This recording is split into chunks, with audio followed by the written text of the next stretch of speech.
না, এটা লিগ্যাল বাড়ি না, ইললিগ্যাল বাড়ি হচ্ছিল এবং সেই অনুযায়ী আইন অনুযায়ী যা যা ব্যবস্থা নেওয়া সেটা আমরা নেব।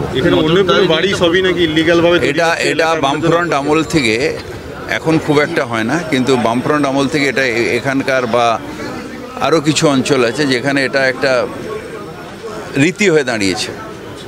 এখন আমরা ঠিকা টেনেন্সিকে অনেকটা হালকা করেছি। বিএলআরওতে আগে যেতে যেতে পায়ের চটি ক্ষয়ে যেত, তারা পারমিশন পেত না, সেই জন্য ইললিগাল করতো, আমি শুনেছি এসে।